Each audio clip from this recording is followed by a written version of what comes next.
we have on our very intelligent, very requested guest, Andy Triana. He's returning, and he's going to drop some knowledge bombs on us. So, Andy, tell us, you launched Go Superbrain.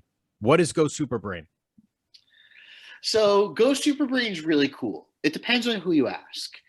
As you guys, my friends, asking right now, I'll tell you that it was a personal challenge to kind of increase the basement ability to think and converse and interact with intelligent people in society.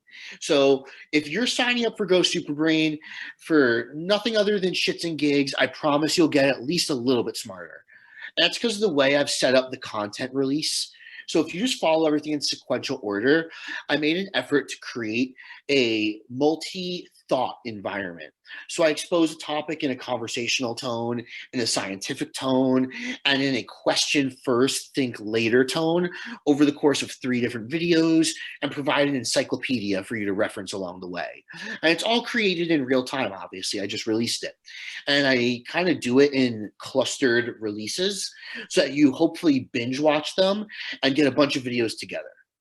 Now, if you're looking at it from a professional development end, maybe you're a prospective participant or a member of Go Superbrain, I created it for domain-free learning, meaning whether you're a janitor, a professional baseball player, maybe you are an executive, or anyone else, maybe you're just a math teacher. The same information you take away from Go Superbrain will relate to all those different fields.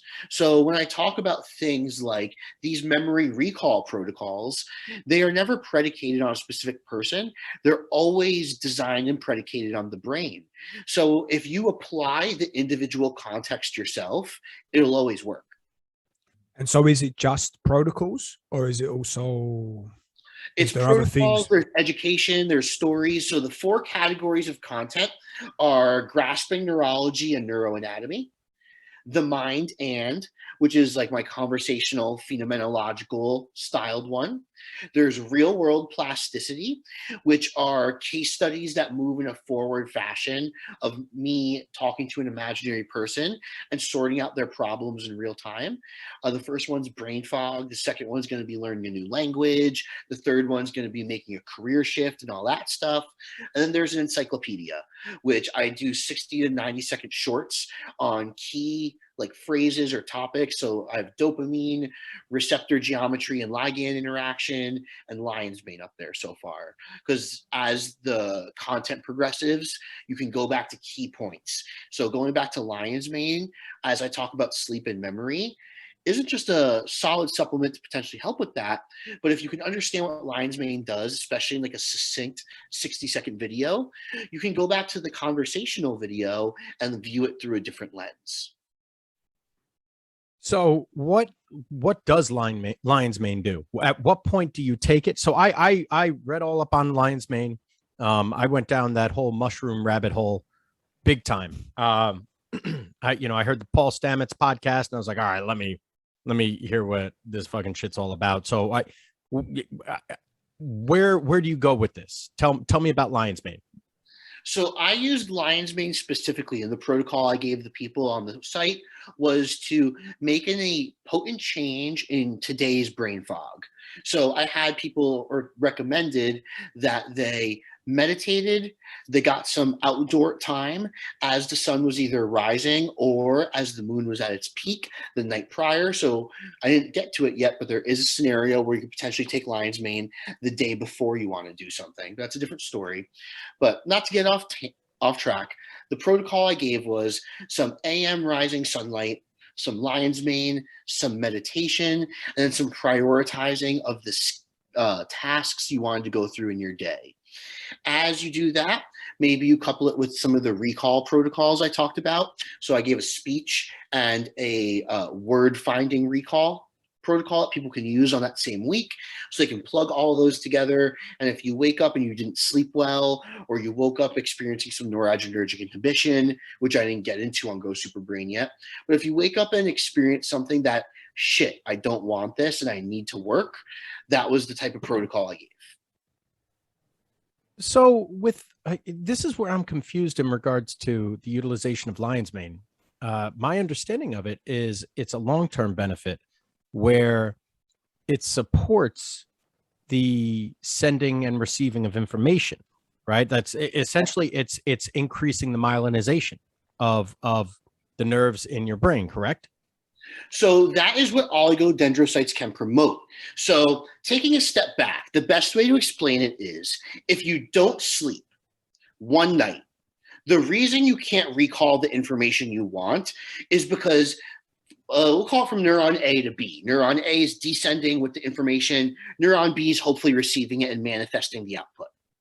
The reason the signal from neuron A is not powerful, potent, luminal, whatever adjective you want to use, relative to neuron B is because there is an issue at the synapse.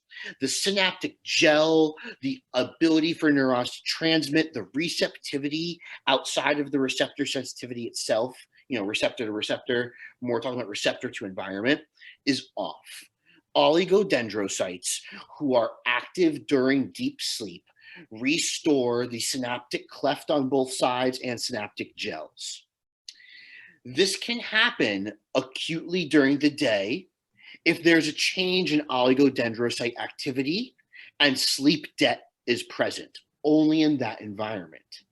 So there's a retrograde ability to restore synaptic clefts without sleep using lion's mane in a sleep debt environment because of that process being missed out on the night before.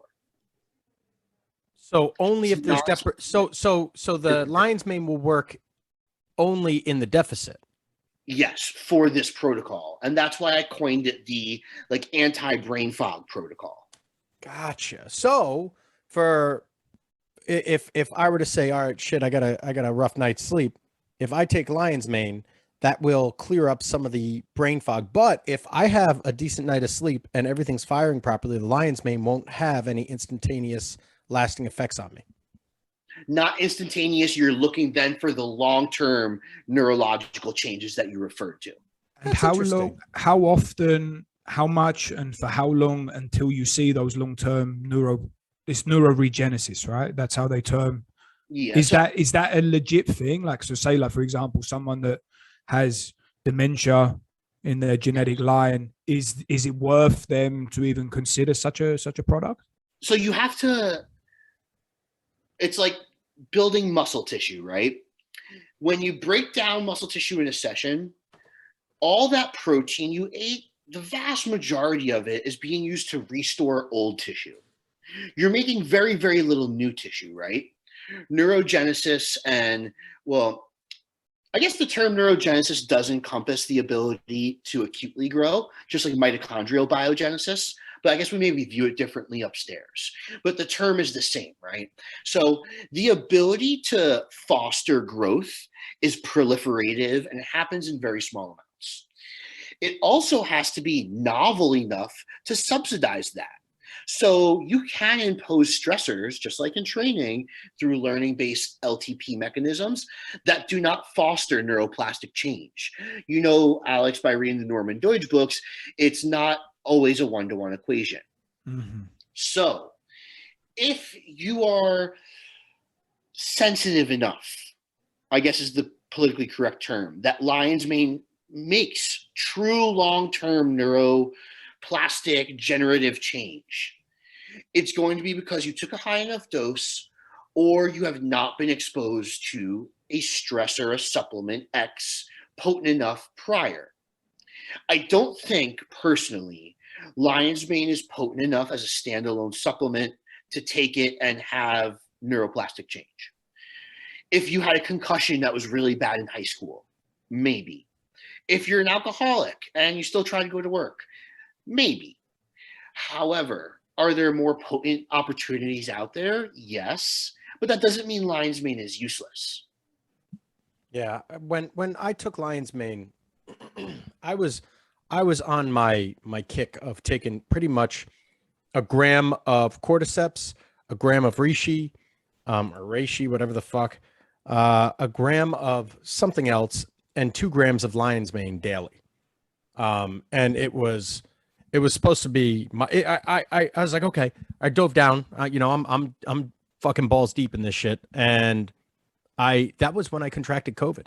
I was like, all right, my immune system's strong as hell. I remember documenting everything. My immune system should be strong. I've been doing it for 2 months at this point. My brain fog should be good. Bro, I got sicker than I ever got in my entire fucking life. I shit you not. And I got COVID before absolutely everyone in the States got COVID. I got COVID in January, the year it came out. So I was down and out. I can share my my Oura Ring stats with everyone. Like my fever was 102 for 5 fucking days straight. It felt like I had a bat taken to my back like every single day. I was fucking dead. And then for 6 weeks after that, I had to take a 20-minute nap every 2 hours. I was so fucking shot. So after that, I was like, yo, these fucking mushrooms are a fucking crock of shit. I ain't taking this shit no more. It's fucking bullshit. I actually totally believe that. So they're not immunosupportive in the sense of my immune system as a whole is bolstered. Any effects you do attempt to derive from the mushrooms are hyper-specific. Like the lion's mane. I restore either already fatigued or previously deprived oligodendrocytes. I mean, it doesn't get much more fucking specific than that, man. So there is no opportunity where you just take mushrooms and be immuno powerful, I guess, right? And I think the big issue is the fallacy of what the immune system is. Like, people think it's just like this like armor you could put on, when in reality it's a very adaptive and analytic based system, and what you put in is a huge benefactor in what you get out of it. Meaning something like glutathione, which I'm a huge fan of, mainly because people don't really know this, but the whole concept of free radicals is based on oxidized to reduced glutathione ratios locally. So it's like, if we have something that we can, logically deal with from a supplement standpoint, like glutathione, that can impact system-wide immunology in a general sense and allow it to trickle down, that's fucking awesome. If we could take a hyper-specific antioxidant like lion's mane or Nupept and have it trickle up, that's also fucking awesome. But if you start anywhere in the middle, it's not really going to work out that well. Your best bet with an immune system is to replace it or let it get really adaptive and badass. Just like we talked about the sympathetic nervous system last time. I think I'd heard or read some guys on Twitter that were recovering from COVID using IV drips of glutathione. Could that be? Fuck yeah, I did it. Yeah. Okay. Now, right, I've had multiple people with COVID who did it, and it works. My mom did it. Right. Where the fuck would I get glutathione IV drips? Hard to get. So certain hydration clinics will have it for you. Otherwise, you need to know a compounding pharmacy. So let's say my old man, my dad's fucking 80 years old, or 78. He gets COVID, or my mom gets COVID. I should probably hook her up to a fucking IV drip. You can also do it intramuscularly. Really? Yes. How much? Like, where do you come up with the formula for something like that? Like, it's in milligrams. It's in milligrams per kilo. Milligrams per kilo. Yeah. And that supports a weakened immune system. Or an overwhelmed. Yeah, totally. It's the substrate for the immune system. So like it's a huge fact that I tell people, and not that you guys weren't listening, but I'm talking to the listeners. It's a huge fact to say free radicals and antioxidants are based on reduced to oxidized glutathione ratios. Your entire immune system is based on the metabolism and degradation of glutathione, like everything about it. You know what I mean? That's a huge thing to be able to intervene with directly. Well, it sounds like it would also be effective prophylactic as well. Exactly. Right? It is. It's like what prophylactic intends to describe. Right. So it's like you have. Sorry, Mike, what were you going to say? No. This is my resting fucking bitch face. I'm just thinking. So what else then? So what would be your immuno stack? Your daily immuno stack? Glutathione. What else? That's the funny part. I don't think there should be any daily immunostack. I think it's the same thing we talked about with our brain. I agree. Yeah, I agree. It's adaptive. You only want to intervene when you should. So, for example, I think in the most elite athletes who train with a little bit of excess fatigue year-round on purpose, I think you could talk about some specific stuff. So it's like, for me, I'm always looking to build a little more muscle. You know, I obviously have some type of fucked up thing going on upstairs where I'm like, I gotta keep getting bigger and stronger. So I eat a lot of food year round. It's probably logical for me to take some type of like gut specific antioxidant year round in a low dose, just because I'm doing like 700 to 800 grams of carbs, probably 10 months out of the year. So that's probably a good idea. But I'm a hyper specific anomaly, you know, and when you dip into those small niche demographic categories, maybe you could talk about taking something daily, but only then. So the antioxidants, I go back and forth on this antioxidant thing because the reason I sauna is because I want inflammation. And the last thing that I want to do after the sauna is reduce the inflammation. And that's what an antioxidant would do. I would want, I don't want to say chronic inflammation, but I want acute inflammation pretty regularly in order to grow, right? That's what you want, the stimulus. But you're talking about it in general. It's not causing systemic inflammation, is it? That would be terrible. It's causing specific. So that heat activates a norepinephrine response, which degrades liver glycogen, which increases hormone-sensitive lipase, which increases phospholipase A and C. Then you have free fatty acid travel to places you want it to travel to. You see what I mean? Yeah, so, for example, you do bicep curls. We get like immunoglobulin G to come to the party afterwards to be like, this was the amount of myofibril damage and the heavy myosin chains and all that shit. And then when you eat the protein, it intervenes with immunoglobulin G and tells it where to go. You know what I mean? So you want specific inflammations, but there's some inflammation I want zero of. How much spinal cord inflammation do you want this month? Yeah. And that's so, and the systemic inflammation is a fucking killer. Any kind of systemic inflammation, that motherfucks the entire system. Any kind. And that's, so I refuse to eat past 5 p.m. because every 10% of calories, this was a quote from Rhonda Patrick, every 10% of calories eaten past 5 p.m. leads to a 3% increase in C-reactive protein, which is our marker of systemic inflammation. So that's the hydrogen peroxide food equation. So what foods can I eat to minimize hydrogen peroxide radicals to be produced? We don't want those, obviously. So if you wanted to be hyper specific, you could say, I could eat as much as I can enzymatically handle. So how would you come up with that then? So you're talking the hydrogen peroxide equation then. What foods would be more beneficial in what quantities at certain times? Because I know people need to snack, and the way that things seem to be going right now is essentially all your protein should be consumed prior in the day. From what I'm earlier in the day. From what I have read with some studies, it is 5 a.m. to 12 p.m. window of protein consumption. Then you don't even need to have a fucking post-workout shake if you're consuming that amount of calories. If you're consuming that protein earlier in the day. And what I have personally found was having more vegan-based meals, which are less proteinaceous, just because fucking vegetables and fruits really don't have naturally occurring proteins in them. Those are my meals for the rest of the day. So if I have to have later meals, fruits, vegetables, anything low stress, easier to digest, help support sleep. Mm-hmm. It's less metabolic function for me. So what do you? Nitrogen in sleep can be contraindicated for sure. It's tough. The simple answer is, if you play it by a 3-hour window, and if you're smart enough to do this, it is simple. Play it by a 3-hour window. Look at, what am I doing within these 3 hours? What am I subsidizing as a fuel source? You know, whether it's nitrogen breakdown, glucose, fatty acid. And what do I have the opportunity to do? So Mike's specifically talking about opportunities. But For example, opportunities arise that can supersede some of these things. And this is why I say I don't necessarily think calories exist all that like really in like a tangible way. I don't think they do because of talks like this, right?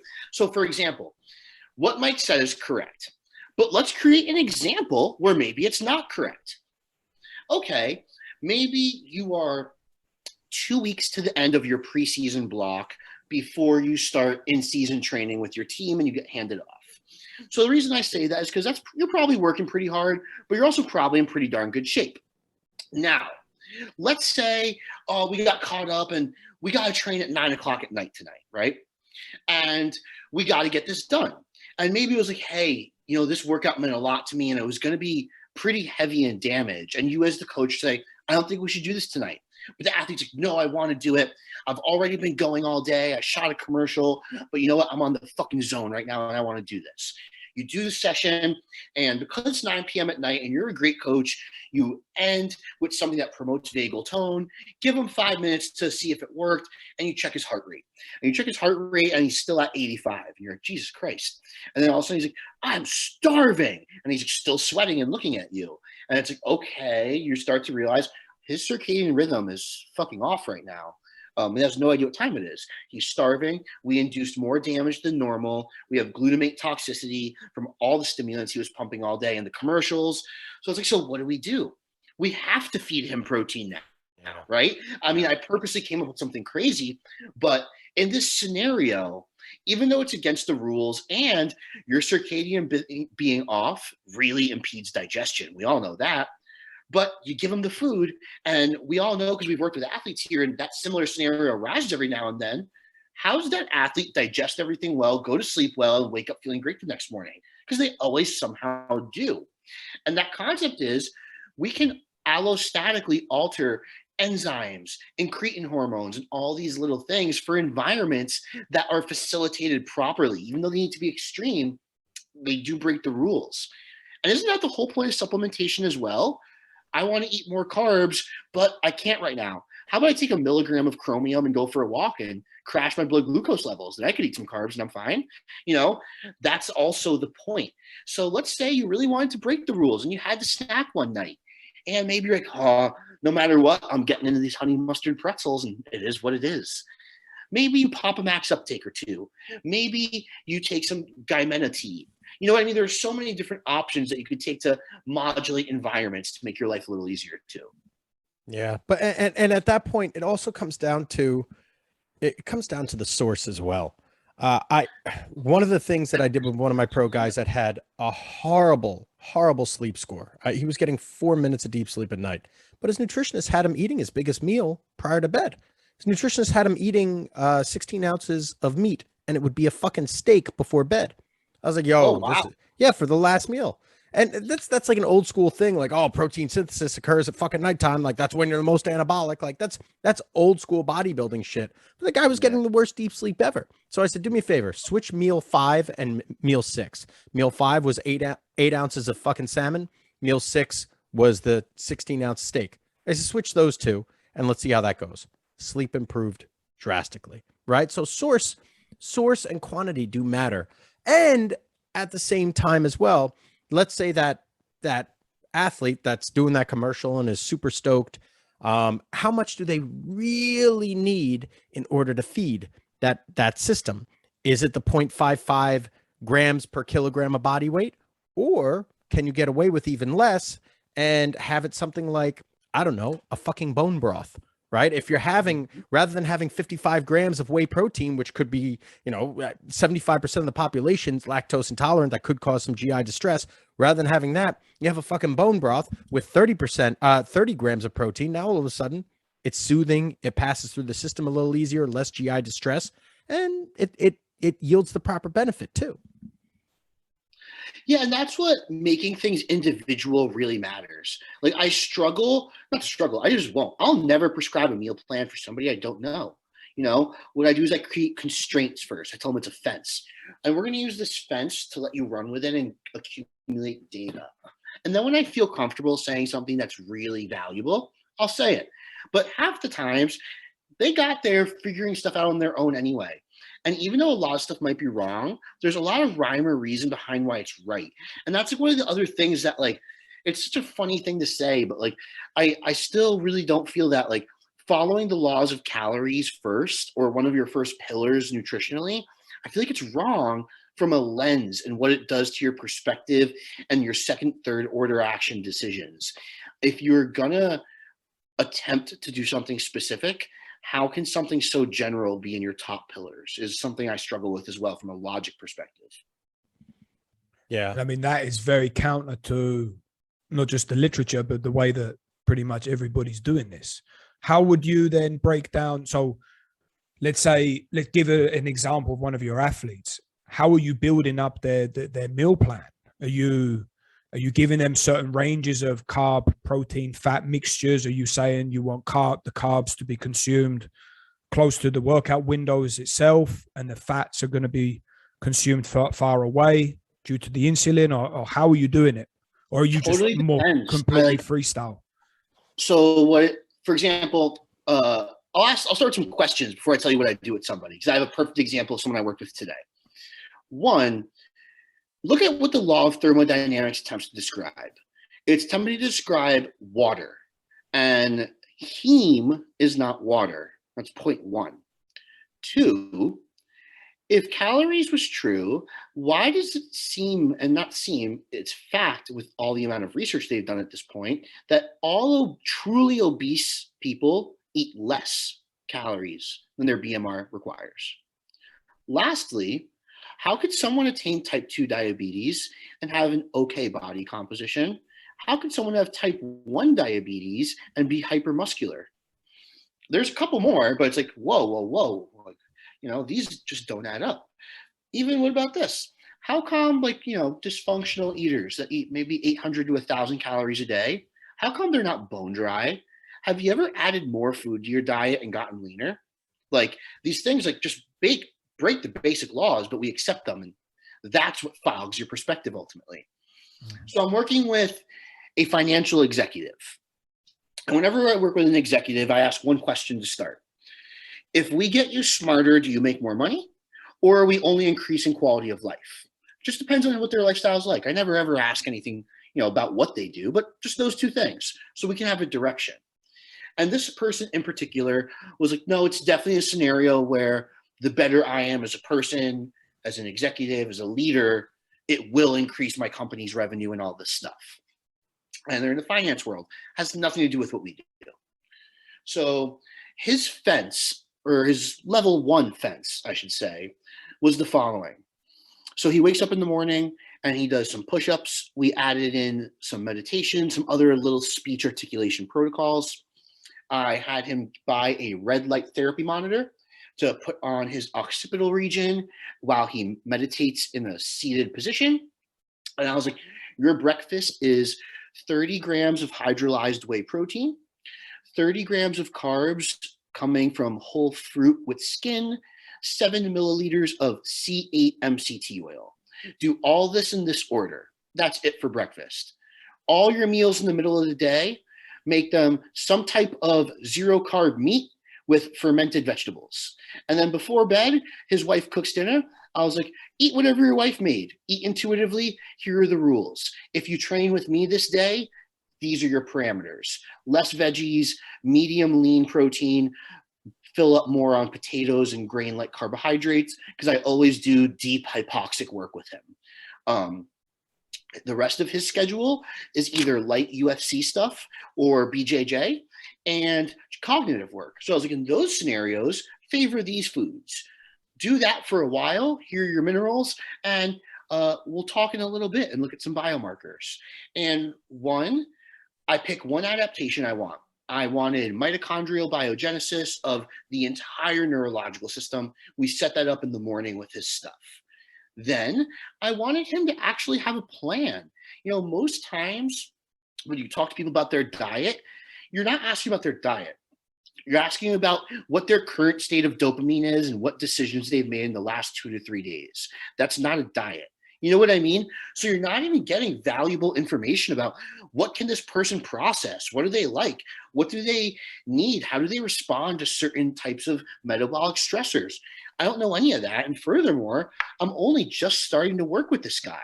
So he's going to make so much change that me taking data now is even somewhat useless. Yeah. So let's create a fence. Let's get you to feel amazing and get a system going. And then we'll go from there. Why the fruit with skin? Just because, so it's funny, that's not as much necessarily scientific, as much as I create adjective-based proxies to favor what people eat. I like to tell them that they can do whatever they want, but with comments like that, it's like, all right, I can't drink fruit juice, I can't eat a banana. Like, it's like what fruits are left where the skin is edible. And it just happens to be that I like those fruits for people. Okay. All right. I was going to say, so have you ever read The Plant Paradox? Yes, I have. Okay. So the fucking lectins are located in the skin too. So you're eating something. And I know for me, bro, my whole fucking life, not to change the topic, but my whole life, the doctors asked me if I'm allergic to anything. I said fruits and vegetables, and they'd fucking laugh at me. But I would have skin on my apples, or, you know, skin on the cucumbers, and my fucking mouth would get itchy, or my tongue would get itchy. And I'd sit there like, like trying to itch my fucking throat. And everyone thought I was crazy. Like, no, this kid's not, he's just a fucking liar. So that's the only reason I was wondering. So it's called gram-positive anaerobic bacteria, and they actually feast on fermented glucose and amylase in your mouth. Say that again. They are gram-positive anaerobic bacteria that feed on fermented glucose and amylase in your mouth. That's what's causing the reaction? Yes. It's fucking crazy. That's so quite a mouthful, huh? Yeah. I get it. So, Andy, you've mentioned a lot also on the last podcast about meditation. So when you were talking about substance P last time and about your pain protocols, and now you're mentioning about this first thing in the morning, why are you such a big fan of meditation? It's the only thing with a 100% ROI in the field. And it's so multifaceted. So if we want to talk about it from an R value perspective, we see changes in R values if we plug you into a metabolic cart, before and after activity. If we want to talk about it from an attenuating white noise and balancing cortical area perspectives, we can do that. We can talk about it with your foramen magnum and your vagus nerve and your infrasternal angle if we want to talk about anatomy. You know what I mean? There's just such a massive list of potential things you can use meditation for. And it also tends to do all of them at once to a degree if you do it correctly, that I just can't imagine a reason to not prescribe it to a human being. So what kind of protocols, because meditation is like a blanket term nowadays, right?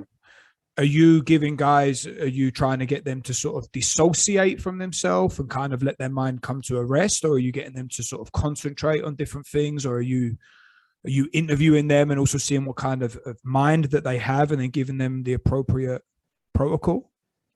So I use a standardized breathing cycle, which is exhale gently through perched lips until you finish your passive air to avoid activation of anything in the rectus or just the trunk area. You're going to pause for 4 seconds, not allowing yourself to resist the pause or feel like you're drowning. It's a very passive pause, no air in your mouth. Then a slow inhale through the nose where you feel your center fill up in 3D. And I only just say the word center, so that means whatever it means to them. I don't want to bias air. And I just say, as long as you follow the details I provide with your meditation protocol with this breathing pattern, it'll work. So then I bias the protocol based on what I want. So if I want like that dissociation, I might do a guided meditation. So I have one athlete who I do a hallway exercise, I call it, where it's like you walk down the hallway. I'm somewhat similar to something you've heard in the past. And I'll pair that with a specific instrumental to a song that we've both like spent like a lot of time with this guy, to a song we've both heard during an emotional time in training. And I'll do that to bias that guided meditation. And that's more of like that, you know, white noise dissociative. Maybe I'm doing it purely for bioenergetics. So it's like, hey man, I just want you to maintain this breathing rhythm within 30 seconds of the cessation of that work set, and then give yourself 30 seconds to breathe normally, maybe before the next work set. Or there's all these different delineations I could pair it with to get what I want. Maybe it's something as simple as low back pain or anxiety. So it's like, all right, just get supine. Let's see the sternum, foramen magnum, and pelvic floor all in a line and just breathe. And then, you know what I mean? So there's like so many little things you can do. Yeah. And I mean, because this was one of the reasons I was getting to it, is because I feel like classical meditation is much more to do with not trying to control your mind. And then you also have this other like sort of guided meditation, which goes much more into the direction of sort of self-hypnosis, where you're sort of following narrative and then using the imagination to sort of create a journey, let's kind of say, right? So it's interesting that you use music and different things like this too, because I think that I'd use that a lot with my clients too. And I know that that has a huge benefit. So no, it's very interesting, man. It's very, very interesting. And I think, oh, sorry, Mike. No, go, talk. I was saying, what I think is even cooler about it is it teaches athletes. A lot of times athletes struggle with mindfulness, and I've seen it, especially if they don't learn it early. As they climb that ladder of success, it gets harder and harder to lose, or to gain rather, because they lose touch with the human aspect a lot of times of what they're doing, and they find money or women or going out or these things, and that starts to become drivers for what they want to do. And then all of a sudden you see an athlete who can't quite get that skill right now, or there's something off about their energy, or they're acting different, and it has nothing to do with anything beyond they've lost touch with like that inner part of themselves in communication, and they need to regain that. And through the breath, I believe that happens. Well, the breath is very healing. I mean, the protocol you was mentioning about soft exhale, hold for 4 seconds, soft inhale too. I mean, it's very similar to like box breathing, right? I'm not sure if you ever heard of the term, which is, Mike, if you heard of box breathing before? So, I mean, yeah, square breathing, right? Exactly. So you can 4 seconds in, hold, 4 pause, 4 out, 4 pause. Exactly. It's the same, and it's good for heart rate variability because you control your breathing, you control your heart rate, and then it gives you more consistent rhythms. Well, and like the arterial changes then forth that happen from there, blood pressure, it's really cool stuff that you could change. Yeah, snipers actually use that to keep themselves calm under pressure. I believe special forces. Yeah. Well, whenever I need to lower my blood pressure or my heart rate or anything and calm down, I do 10-second exhales. So the inhalation controls the how fast your heart goes, and the exhalation controls how slow it goes.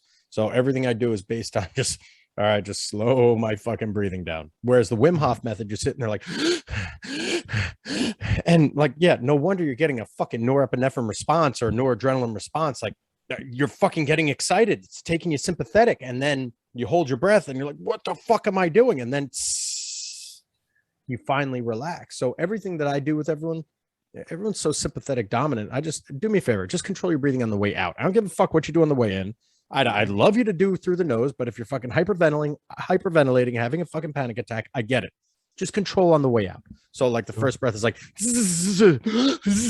and then eventually it's like, and then they finally start to slow down, because any kind of anxiety, it's causing a physiological response. So what are we going to do? Let's control the physiology as best we can. Let's start with the fucking heart.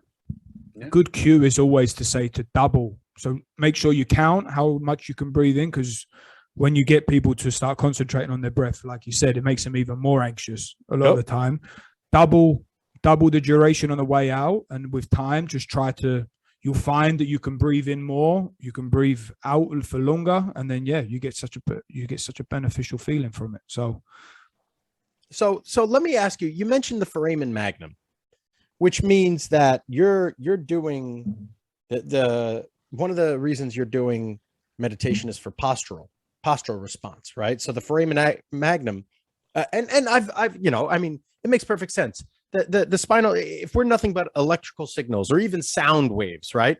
To have any kind of forward head posture, it's just gonna fuck with that, right? It's gonna fuck with the signal working its way down. Any kind of kinks in any kind of wire is gonna fuck with the signal. So good posture makes a ton of sense for any kind of sensory information going in, going out, any kind of information to travel up and down the cord for central nervous system. Why would you say meditation, though, positively influences the position of the foramen magnum?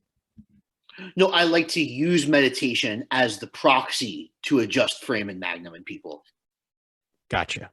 Okay. So, like, for example, if someone has that issue, I always use meditation to fix it rather than something else. And why? How? So I have them supine, like I said, in that position. So it's a passive supine 90-90 position. And what I'm worried about is the law of reciprocality between foramen magnum and the sternum, which I don't think enough people think about. So that's why I also mentioned that infrasternal angle. So more than likely, it's not that the foramen magnum is malpositioned or anything, or if it is, it's not its fault. But we know the detriments of a mispositioned foramen magnum, the spinal cord impingements, what it could do to your cerebellum and vagal tone and all that stuff. But it's really a sternal issue. So when I see someone with a foramen magnum issue I want to address, I go supine and get traction here because it allows the sternum to have room. And then when we exhale and depress a rib cage and flatten the diaphragm, that'll also pull the sternum into its position, which will ultimately realign the front of the neck. And if you get the front and then from there it's easy. Now, with some of the cues with that, will you say, give yourself, will you say focus double chin later on, or will you just say rib, let the ribs take care of that, and then this will relax on its own? What will be your process with that? I've actually changed over the years, and I don't know if it's from talking to a lot of different types of people and realizing that my words and your words and this country don't blend. But I've actually tried to switch to as little cueing as possible and as much constraints as possible. So I'll just put something on that occipital part of their head that biases them into a tilt. And I'll just say, I don't want you to pull extra hard, just relax there, to inhibit the neck, but to let the position come naturally. If I want to cue the sternum, I'll just cue a longer exhale, like you guys referenced, because if you're actually exhaling, that sternum is going to have to come to that like depressed position a little bit, stuff like that. I try not to cue actively unless that learning of a sensation will make the athlete better. And that's not something that's always true, even though you want it to sound true. Yeah, that makes sense. So Andy, when you were mentioning about with one of your guys and you got the hallway, right? Are you using this to sort of visualize future moments and sort of future behavior that you want, or are you using it just to sort of encourage positive feelings? So you guys want to hear something really cool about how I did it? Sure. So I actually had the athlete. Do you guys know what the new fit is? No. Do you know what the ARC is? Like that ACL? Yeah. It's just like one of their competitors. Right. So we had him hooked up to one of those, doing an isometric TKE while having him do the hallway exercise while previously intervening with Nupeptin GPC. So we went into the session with extra choline and BDNF. We stimulated electrically as well as stimulated mentally. And then on the second set, we did things where like we had him sign his name in red. And then we finally ended with like a maximum contraction where we had him turn the VMO so red while not seeing anything else on his body scan or chalk outline chart turn red until it flickered and he could no longer squeeze. So we actually did a progression amidst this to make neurogenic change. Whoa. Here, let's walk me through this. Walk me through this again. Start the whole fucking process again. I want to hear this again. Okay. So roughly 30 to 60 minutes before the session, I had said athlete intervene with Nupeptin GPC. Okay. Brain-derived nootropic factor, blood-brain barrier active, like past the blood-brain barrier active choline in the left enantiomeric ratio form, so it's maximally bioavailable. Went into the session with this. We did this at the end of the session to promote LTP, so we went through the session. It wasn't anything too special that day. And then it was just basically a primer for this. So we had him setting up with a resisted manually isometric TKE. So you're manually resisting him for the TKE? Somewhere in between. There was a ball in between us, like a squishy, squishy ball. And that way I could just kind of monitor range of motion and stuff and all that stuff. We hooked him up to the machine. We had and this is the new fit machine. Yeah. And what was hooked up to the new fit? Yeah, that's what I was about to say. We had electrical. My savant is showing. The pads. Electrodes.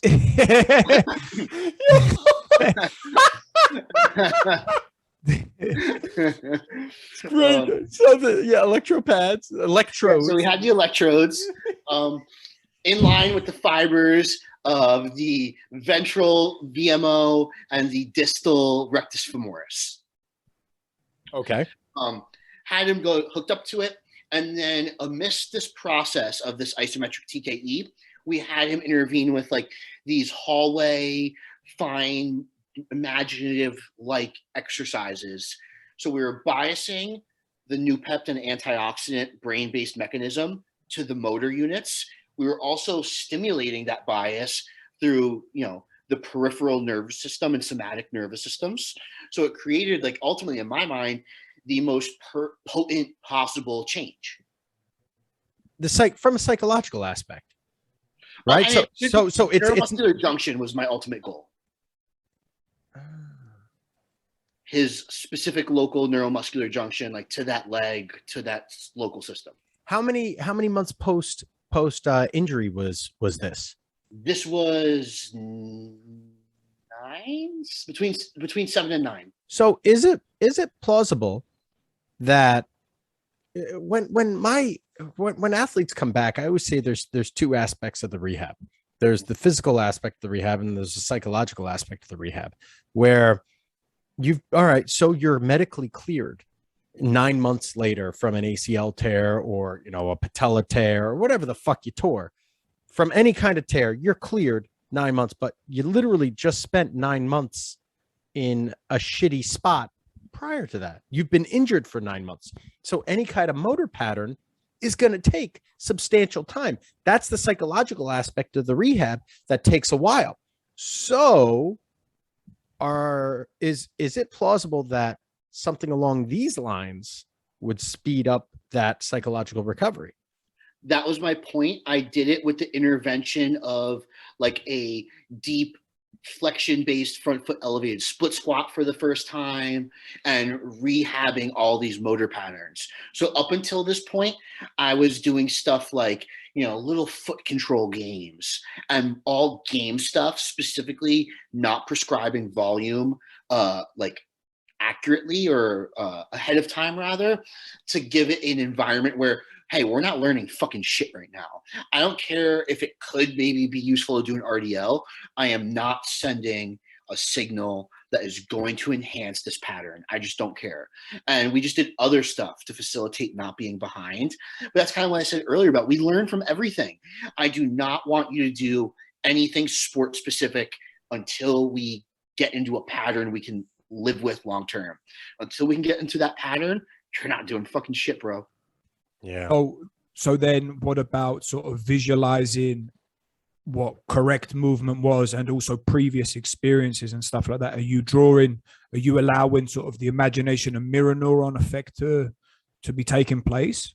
So that's actually part of the hallway exercise. Yeah. So in the middle of it, I have them walking down past experiences, and no matter what happened, deciding to not identify with it, but acknowledging it happened. Because also, when there's a life-changing injury to an athlete, all that experience doesn't fucking really matter anymore. In the sense of a lot of it's going to be different. Even if you look the same on whatever field or court you play on, it's just not. Geez, combining that with the hypnosis would be fucking wicked. Yeah, that's what. So, this is... So my question to you now is, why do you do the hallway exercise? Why are you doing that? So that one specifically was, as well as, bring, like Mike said, the psychological portion into it. We had to deal with a lot of what ifs, traumas, and how am I going to pull this fucking stuff off questions. And I found that a great entryway to pass that baton from leaving these memories behind and gaining the power to make new ones happen. Because one specific issue I had with this athlete was overthinking. Because of the caliber of the athlete, the person was like, I got to be able to do it this way. And I'm like, when you do that and you put that pressure on yourself and you try to do it, it's not going to work out. Because I remember one night we had a very specific scenario. There was the new fit practitioner was there, who's a great guy. Any athletes out there, I'm biased slightly towards new fit because I worked with them, but they are top line fantastic. Staff, machine, all that. We were working with them, and at the end it was like, hey, see if you can do this single leg box jump. He just wanted to jump on it, and he didn't do it. And I watched the guy. He was just like sitting there thinking before he was doing it and then not jumping. I was like, hey, do a false jump or a reactive jump before you do the actual box jump. Just do a little bounce and then jump. And he was like, all right, and flawlessly jumped up there. Just because that elastic reactive nature, sure, maybe he got like a 5% stretch shortening cycle, but that's not why he jumped up there. Yeah. Sure. Because to me, so let's just put it like, I've done clinical hypnosis courses, right? So, and then I've looked into how you can sort of use this self-hypnotic procedure with a multitude of different things. And one of the best ones is coming back into return to play. And essentially all you're doing is you're just focusing their attention. You're not allowing their mind to wander. And that is, that's something far better than like what you said, letting their mind get to the point of, oh, can I do this? Am I feeling this or not? I mean, it's like your nose isn't itchy, but the more you keep thinking, is this fucking nose itchy? It's going to come. You know what I mean? Yep. So like, for example, when we implemented squat patterns with that athlete, the volume was, we're going to squat till it doesn't hurt. And when it doesn't hurt anymore, if we've gotten enough work done, we're not squatting anymore today. So like the other day I was with him, and originally, because he's just one of those athletes that has to crush things. How many sets we're doing, Andy? I'm like, hey, it's not going to mean shit, but I'll tell you 3. So he gets to 3. Goes, my knee hurts. I'm like, so we're doing another one. And then we did another one. And then the knee stopped hurting. And he's like, are we doing another one? I'm like, nope, we're done now. But like, it's just, it matters that much, right? So Brooker, to go back to your question, I think that hypnosis is that incredibly potent variable for athletes, because it goes back to what you guys talked about with the thinker of this amygdala frontal cortex battle. And what do athletes experience post-injury? It's fear and aversion and vigilance. And that is the hotspot for the amygdala. And through activating the amygdala, we inhibit the ventromedial hypothalamus, which inhibits vasopressin, which favors other things metabolically. And now we have a scenario where you're not going to learn, even if you do it right now. So let me get this straight. You have the athlete squat until it doesn't hurt. Yeah, in this scenario, yes. And what would be grounds for that? Talk to me about that.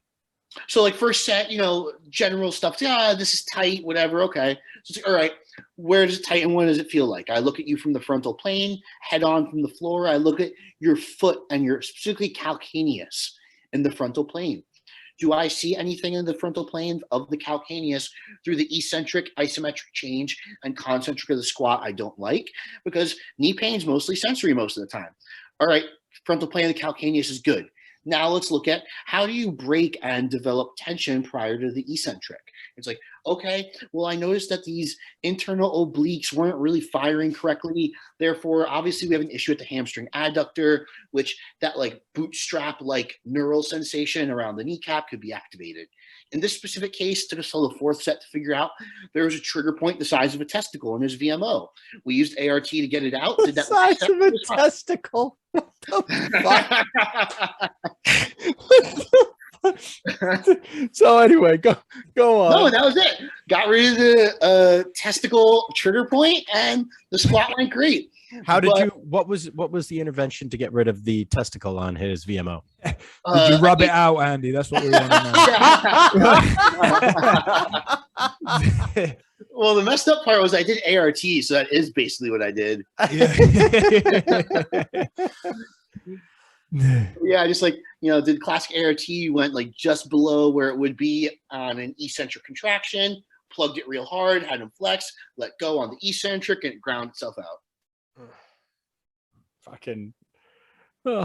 So were you doing loaded squats or were they body weight squats? In this scenario, it was a slightly heel elevated Zercher squat. And with what kind of load? Oh, it was like 100 pounds pneumatic. Okay. And when you're doing that, were you saying, all right, well, continue to do the 10 reps of this? How many reps were you doing? We were doing, I believe it was 4 or 5, like 0 acceleration reps, I call them. So meaning like, most importantly, you're not using any type of elastic energy. We're actually only creating contractions to move. So from a physics perspective, 0 acceleration. The speed transitioning, even with inertia, is the same, which is something that really gets athletes. A slow eccentric and concentric, or like a tempo lift, is not a 0 acceleration lift. Gotcha. So what I end up doing with my guys as a quote unquote 0 acceleration lift is we do it for aerobic strength work. Sometimes we'll do a 3-second down, 3-second up, where pause at the bottom and then just slowly contract to get yourself up. It's a motherfucker. It really that crushes guys. But so you'll continue to have the guy lift through, quote unquote, lift through the pain. Will he finish the set and be like, all right, this hurts? And if he says my knees bother me this entire time, you'll say, keep going. For the most part, yeah. It's so some specifics to the scenario, and it depends on everything, right? We're in season. Also, it was never excruciating pain that inhibited the motor pattern. So the whole time, if you were deaf and didn't know anything, you couldn't tell the athlete was in pain. Gotcha. Okay. Yep. And it was also one of those things where it was like ambiguous pain, re-racking the bar and locking out the last rep or the first rep only. And it was completely handled through proper mechanics and inertias in the middle. So that's what gave me that information. Like, this isn't real fucking pain. So we're not leaving on the note that you had pain. From a mental perspective, and long-term potentiation gets the hottest, quote unquote, with the last thing you did on the day. Yes. Yeah. That makes sense. Yeah. That makes perfect sense. We're just not fucking leaving. Yeah. Okay. So that all adds up to me now. I just want to like understand where you're going. Because it's weird, and I know I'm weird. I'm just okay with it, and like I've like defined it now. But like this athlete laughs at me all the time because it's like, how many reps and sets? So I'm like, ugh. And then sometimes I'll do something really stupid. I'll be like, 4. Like the other day I did like 4 more. And he's like looking at me like I'm just like there, smiling. Yeah, we're great. I would love to part of me would love to sort of just be in your head for a little bit to kind of get the idea, and the other part is fucking petrified of that, man. Yeah, it's scary in here. I'm a weird guy. I'm like, it's not by choice. This is an adaptation. Yeah, but it's good though that you fucking flaunt it. That's good. Thank you. Yeah. Yeah. Andy, I got to tell you, I don't see anything wrong with you, bro. No. Good. Well, look who it's coming from. Yeah, exactly. Yeah. Oh, fuck me. I haven't seen Mike laugh like this in a while. Oh, man. It's like looking in a the mirror. Testicle one got him. The testicle one got him good. But he said it's so matter of fact. He's like, yeah, we have this is the testicle sized. Yeah. I couldn't. Oh, all right. Let's fucking. Let's wrap it. This is perfect. Andy, you're the best. We're getting you on again. Let's get you on next week again. Whenever you guys want. You guys rock. Thank you, bro. Yeah.